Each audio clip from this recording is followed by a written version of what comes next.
যেই সংগঠনের সবচেয়ে শক্তিশালী হাতিয়ার হচ্ছে গালাগালি করা, আলেমুলামাদেরকে স্ক্রিনে তুলে বকা বাধ্য করা, অপমান করে কথা বলা, সেই সমস্ত সংগঠনের কর্মীদেরকে দিয়ে কি আল্লাহর এই জমিনে কখনো ইসলাম কায়েম হবে বলে আপনি মনে করেন? আল্লাহ পাক রব্বুল আলামিনের প্রিয় বান্দা হাবিবে কিবরিয়া রাসূল সাল্লাল্লাহু আলাইহি ওয়াসাল্লামের মাধ্যমে আল্লাহর এই জমিনে ইসলাম প্রতিষ্ঠা হয়েছিল। নবী করিম সাল্লাল্লাহু আলাইহি ওয়াসাল্লামের সাহাবাই কেরামের মাধ্যমে ইসলামটা কায়েম হয়েছিল।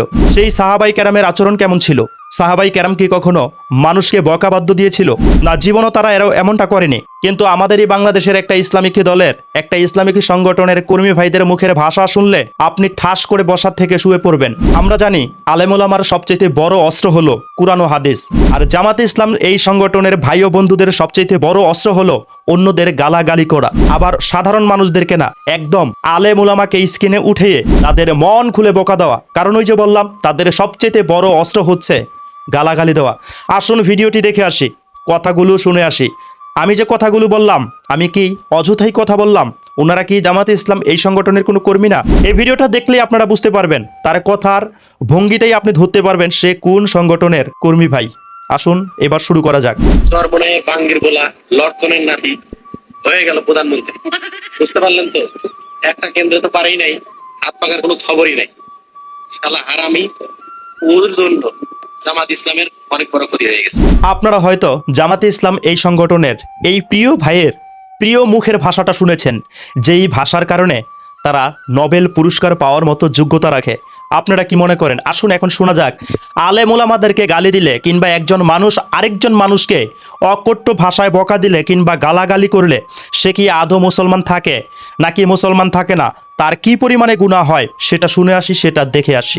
আলেমকে গালি দানকারী ব্যক্তিকে ইসলাম কি বলে? দেখুন, গালি দানকারী ব্যক্তি মুসলমান হতে পারে না, আলেম হোক আর গায়রে আলেম হোক। কোন মুসলমানকে, কোন মানুষকে, কোন ব্যক্তিকে, কোন বস্তুকে, এমনকি অমুসলমানকেও গালি দিতে ইসলাম শিক্ষা দেয় না। নবী সাল্লাল্লাহু আলাইহি ওয়াসাল্লাম বলেছেন, আল মুমিন লা ইয়াকুনু লাআনান ওয়ালা তাআনান ওয়ালা ফাহিশান ওয়ালা বাদি। কোন মুমিন গালিবাজ হতে পারে না। আর আলেমকে যদি গালি দেয়, আলেম হওয়ার কারণে গালি দিলে সে কাফের হয়ে যাবে।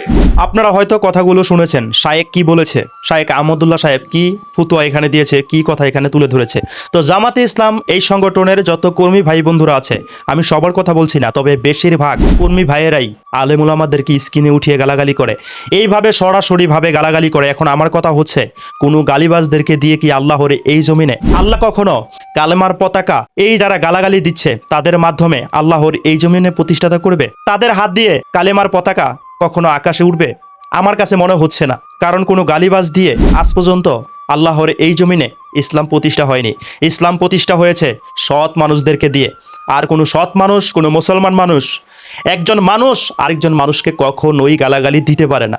তো জামাতে ইসলাম থেকে তো নিজের আমল আখলাক যদি ভালো রাখতে চান, আমি যেটা মনে করি, সেই সংগঠন থেকে 50 ফিট দূরে থাকুন। আর তা না হলে সেই সংগঠনের মধ্যে ঢুকলে আপনি যদি আগে গালাগালি করতে না পারেন, সেই সংগঠনে ঢুকার সাথে সাথে আপনার মুখ থেকে গালিগুলো বের হতে থাকবে। কারণ অতীতেই আমি দেখেছি, আমার অনেকে বন্ধু বান্ধব ছিল, যখন তারা জামাতে ইসলাম এই সংগঠনের মধ্যে ছিল না, তখন তারা এমনভাবে আলেমুলামাদেরকে নিয়ে কখনো গালাগালি করেনি। তারা নিরপেক্ষভাবে সমস্ত আলেমের বয়ান শুনেছিল। আর এখন এক পক্ষ হয়ে গিয়েছে। এখন এক পক্ষের বয়ান শুনছে, আরেক পক্ষের মানুষগুলোকে, আরেক পক্ষের আলেমগুলোকে অকট্য ভাষায় গালাগালি দিচ্ছে। এটা কখনো ইসলামিক দলের আদর্শ হতে পারে না। আর ইসলামিক দলের আমির সাহেবদেরকেও কখনো আমরা দেখতে পাইনি গালাগালি করতে, তারা নিষেধ করেছে। যেমনভাবে ইসলামী আন্দোলন বাংলাদেশের পক্ষ থেকে বারবারই বলা হয়, গালাগালির কথা নিষেধ করা হয়। যেমন আমাদের আল্লামা হাফিজুর রহমান সিদ্দিকী সাহেব ওলামাই কেরামদেরকে নিয়ে, প্রত্যেক গণনার ওলামাই কেরামদেরকে নিয়ে সম্মান দেওয়ার কথা বলেছে, কখনো তাদের বিরুদ্ধে কথা বলতে নিষেধ করেছে। কিন্তু জামাতে ইসলামের মধ্যে এই আদর্শটা, এই কথাটা, এই নিয়মটা, এই কথাটা বলতে কখনো আজ পর্যন্ত দেখা যায়নি। আপনি যদি দেখে থাকেন তাদেরকে এমন কথা বলতে, কমেন্টে লিখে জানাবেন, কিংবা সেই ভিডিওর লিঙ্ক আমার কমেন্ট বক্সে দিয়ে যাবেন। শেষে একটা কথাই বলবো, বকাবাদ্য দিয়ে কখনোই ইসলামকে প্রতিষ্ঠা করা যাবে না।